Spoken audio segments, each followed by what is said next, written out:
Good afternoon, everybody, and welcome back to Keith's Hot Takes, episode 2. And on today's show, I'm dedicating it to my friend Dwight, who passed away 1 year ago on Tuesday. It's been a year since cancer took Dwight away, and he was such a caring and giving man, and he would give you the shirt off his back. And I remember countless times he paid for lunch for the people in my class. It was only five. It was only 5 or 6 of us in there, so sometimes when it was just a few of us going to lunch, and Dwight wanted to be generous, he would pay for it, and he was just such a caring and giving man, and we miss him.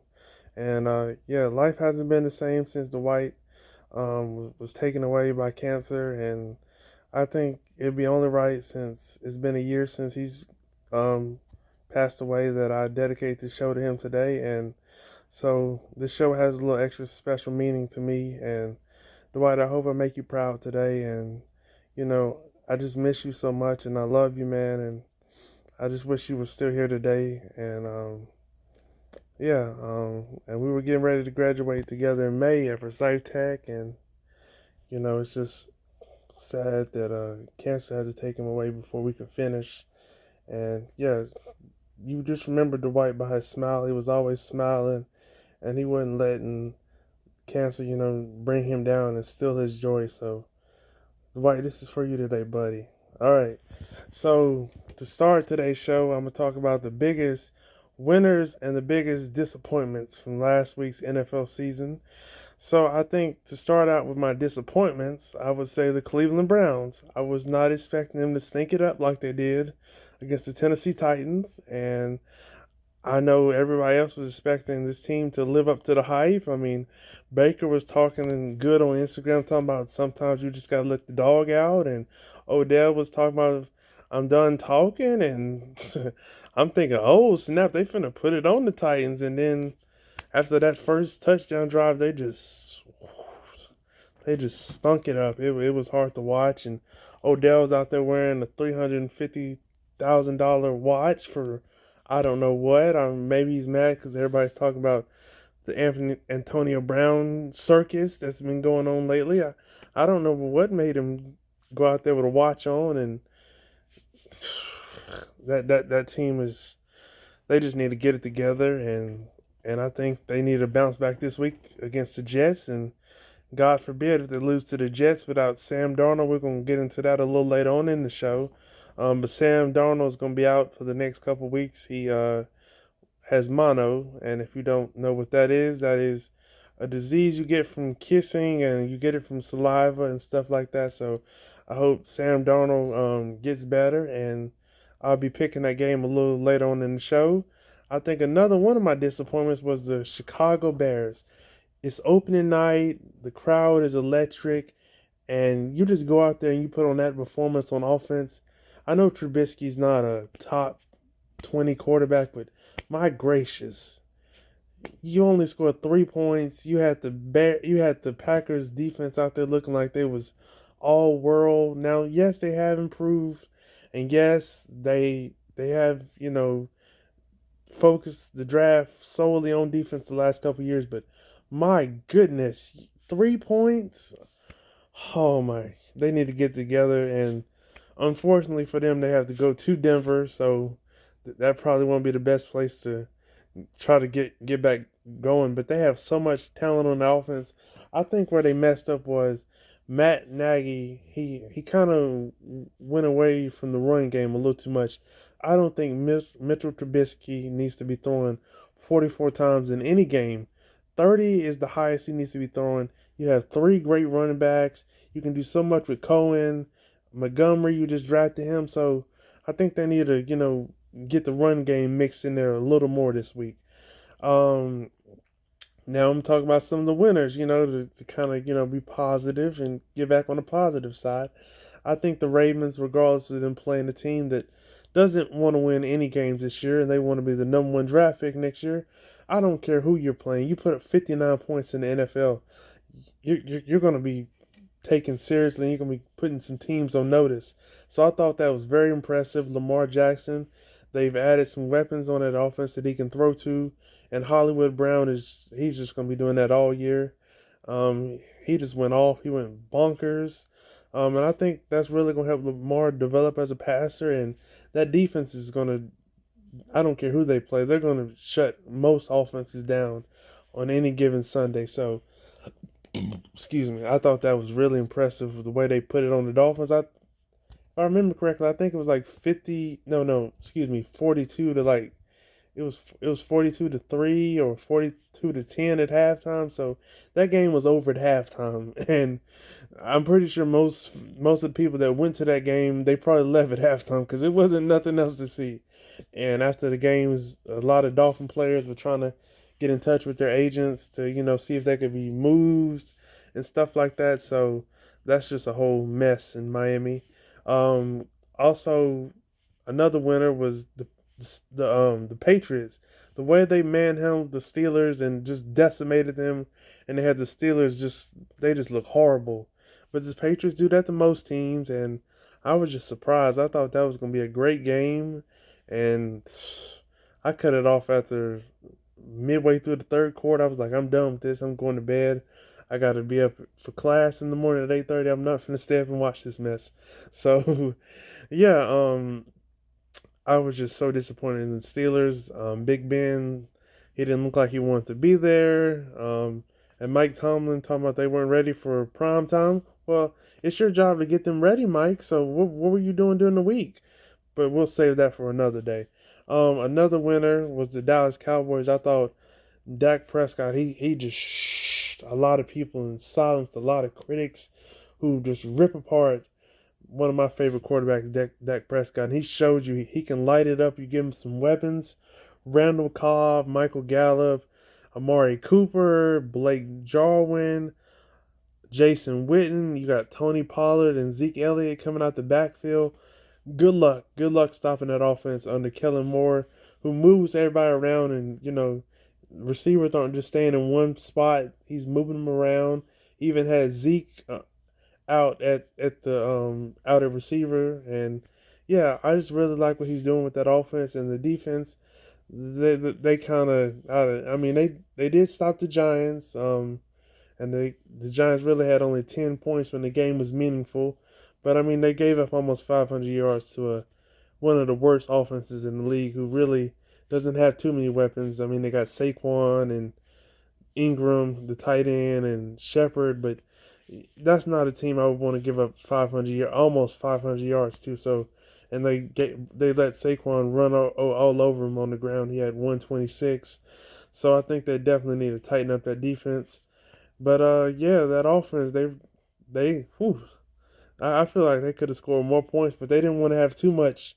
They didn't want to show too much in week one, and the game's already won handily. So yeah, they was like, we're just gonna take it off the gas, and I think they need to play a whole 60 minutes because they kind of let off the gas once they got up 25. You could see them kind of let off the gas a little bit. So yeah, so now I'm gonna get ready to pick all 16. I'm getting ready to pick all 16 week 2 games. Hold on, let me scroll down. I went 12-4 last week. If it wasn't for a couple of disappointments and stuff like that, I probably would have had a much, much, much better record. But we're going to start it off right now with the game that happens tonight. It's the Tampa Bay Buccaneers at the Carolina Panthers. I think most people with common sense would pick the Carolina Panthers. They just can't go 0-2 at home. They played very competitively against the Rams last week. But yeah, this is just one that you just have to, win. You start out with 2 at home, you got to at least split, especially when you play the defending champs first. So I think the Panthers win this one and they get their mojo back. It's a divisional game, so I think it should be pretty competitive, and yeah, that's how we're gonna start out our week 2. And next we move to the Cincinnati Bengals and the San Francisco 49ers. I think The Bengals, they looked really good last week under this new Zach Taylor offense. They were flying all up and down the field. They took Seattle to the limit. And I think that the 49ers, another road game to start out the season. I like the Bengals in this game. I think they find a way to, figure out how to execute and pull this one out at home in front of their home supporters. So I got the Bengals winning that one. Next, we have the Los Angeles Chargers going to Detroit. I think the Chargers are the better team. 1 through 46. And yeah, I think even though it'll take some getting used to playing on what would be 10 o'clock out west, I think they should win this game against the Detroit Lions. And yeah, I just think the Chargers have the better team, so they should win this one. The next one is the Minnesota Vikings at the Green Bay Packers. I learned my lesson last week. I am not going to bet against Aaron Rodgers, especially when he's playing a quarterback that is not in the same league as him. Now, I like what the Vikings did last week. They only let Kirk Cousins throw it 10 times, even though they have some of the best wide receivers in the league. They don't trust they don't trust Kirk Cousins. I don't blame him. Once you start expecting something from Kirk Cousins, that's when he lets you down. So I think they should stay heavy in that run game. But the Packers are opening up at Lambeau Field, so I got to take the Packers, and I think Aaron Rodgers will find a way to win this game. And I think that defense we'll see what they can do against a high flying offense like the Vikings. Next we have the Indianapolis Colts at the Tennessee Titans. The Titans, if they can, come back down to earth after they beat a very good Browns team by 30, and open up at home against open up at home against the Colts. I think they should win this game. The Colts, they really impressed me last week. They took the Chargers to overtime. They look really good. It looked like that team's playing for Andrew Luck this year, and yeah, they just look really good. But this was a tough one. But I think the Titans at home, opening up, opening up their home slate. I like the Tennessee Titans, and yeah, this should be a good ball game on CBS. All right, this is probably one of the easiest games to pick this week. It's the New England Patriots at the Miami Dolphins. This one will be over by halftime. The Patriots should win this one by 40 plus points. The Dolphins, it's just shameful what they're doing. And yeah, the Patriots, it won't be no Miami Magic this year. The Patriots will go in there and blow the doors off this Dolphins team. And this one won't be pretty. I can just go ahead and tell you that. Next, we have the Buffalo Bills at the New York Giants. This is crazy. This is Buffalo's second week playing at MetLife Stadium. I don't know how many times a team opens up the season playing at the same stadium twice. I would have to do my research on that, but this is another tough one. Two teams that aren't that good, but I think Buffalo has the better team. So I'm going with Buffalo, but I'm not really confident about this pick. They were down 16, I think 16 nothing to the Jets going to the fourth quarter, and then the Jets just collapsed. It was awful. And yeah, so I'm gonna go with the Bills, but I'm not entirely confident on it. Next, we have the Seattle Seahawks at the Pittsburgh Steelers. I think this is going to be a great game. But I just have to take Seattle. I didn't like what I saw from Pittsburgh last week, and this is the wrong team to be trying to figure it out against. You know what Seattle's going to do? They're going to run the ball on defense. They're going to play fast and physical. So this is just the wrong team for Pittsburgh to try to be figuring it out against. So I'm taking Seattle here. Next, we have the Dallas Cowboys going to Washington to take on the Washington Redskins. I think this will be a great game. These two teams don't like each other. I think the Cowboys, I liked what I saw from that offense. We'll have to see if they can do it against a much better defense than the Redskins.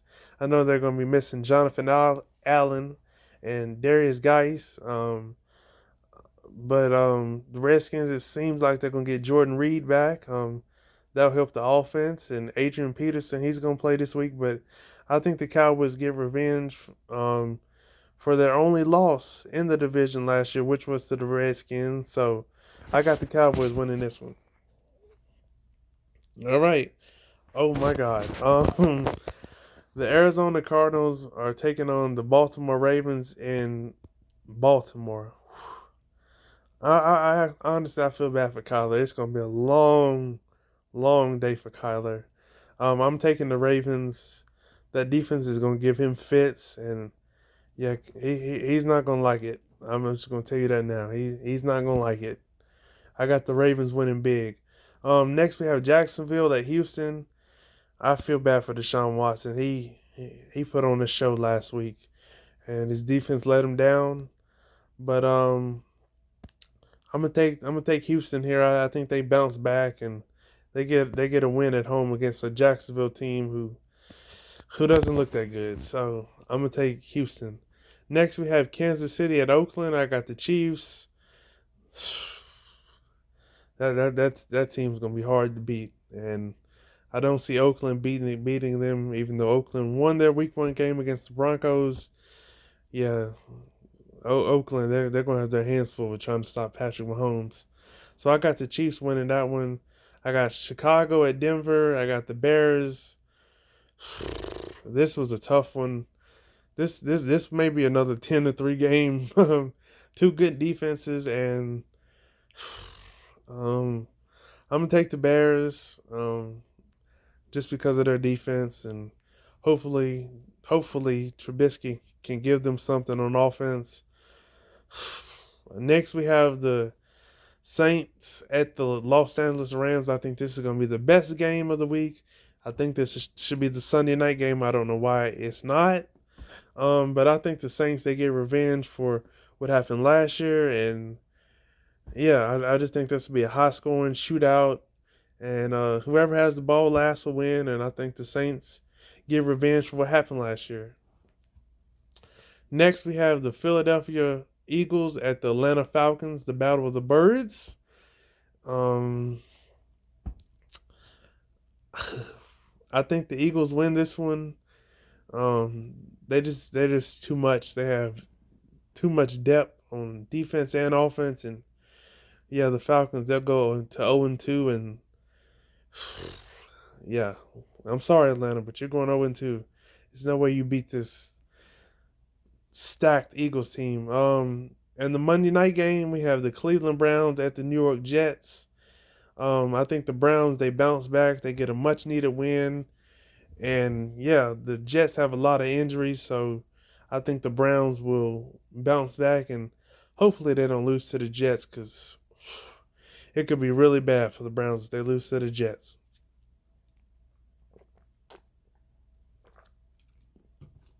All right, we're gonna move to college football now.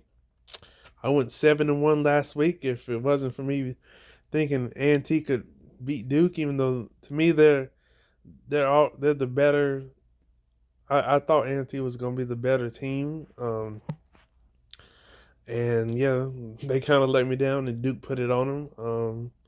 But we're gonna open up the college football slate with North Carolina and Wake Forest. I think this will be a great game. It's tomorrow night at 6 o'clock. I don't know why in the world they're playing at 6 o'clock, but um, when you want to play with ESPN, I guess you have to play when they can get you in there. I have Wake Forest winning this game. They're at home, and that offense looks really good. And yeah, I think this is going to be a great game. I think it's a shame that the ACC doesn't let all the schools here in North Carolina play each other every year. Um, but yeah, that I'll save that for another day. But I have Wake Forest win this game. They're the better team, and North Carolina, they've had two miraculous comebacks their first two games to go to be 2-0, and this be a battle of teams 2-0. So yeah, I think this will be a great game, and to have Wake Forest winning. Next, we have Washington State at Houston. I have Washington State winning. Houston is very bad, especially on defense. And when you're going up against the air raid offense, you kind of need to have a good defense. So I think this will be a high scoring shootout, and I think Washington State will win. Next, we have Ohio State at Indiana. Ohio State, hopefully they don't go in there sleepwalking. I think Indiana could give them a push, but Ohio State, they're just too loaded on offense and defense. I think they win, but watch out for Indiana now. Next, we have Alabama at South Carolina. I think Alabama wins. I think South Carolina maybe can keep this close for maybe a quarter and a half, maybe halftime. But I think I think Alabama wins this game and probably big too. Um, Next, we have Stanford at UCF. I picked UCF. I know Stanford is supposed to be getting their quarterback back this week. But yeah, I just think UCF's the better team, and Stanford has to make that long drive. Well, they're taking the plane, of course, but that's a long trip to Orlando, and I think Central Florida will prevail. Next we have USC at BYU. I picked USC. I think BYU they came back and beat a very horrible Tennessee team. And I think they're going to be feeling themselves a little too much. And I think USC is going to come in there and take them down a couple pegs, and I think they win this game. Next, we have Iowa at Iowa State. I picked Iowa; they're the better team, but it's in Ames, Iowa, and um, I think Iowa finds a way to win this one late. Next, we have Florida at Kentucky. I think Florida will win this game if they're not feeling themselves a little too much after having the bye week and beating an in-state rival in Miami. I think they should win this one, and it's a it's a conference game, so Kentucky will probably play them tough. Next we have Clemson at Syracuse. I think Clemson wins. I think Syracuse was looking ahead and they got the brakes beat off of them, and yeah, it's just gonna be tough for them. After you lose by 43, I think it's just gonna be tough. But they're playing Clemson, and I know they'll be getting up for this one, and they beat Clemson 2 years ago. So yeah, Clemson will go in there and probably want to get payback for that. Next we have Florida State at Virginia. Virginia's the better team, and I'm definitely not gonna pick Florida State because it took a shank kick in overtime for them to escape against UNL Monroe. So Florida State still isn't. They're still not back to being Florida State. Next, I have Oklahoma at UCLA. Jalen Hurts is just so locked in and focused right now. Um, I'm just gonna take Oklahoma to win this one over UCLA, and yeah, he's on a mission, and I think his team is buying into what he's buying into, and I think they're trying to make some noise this year.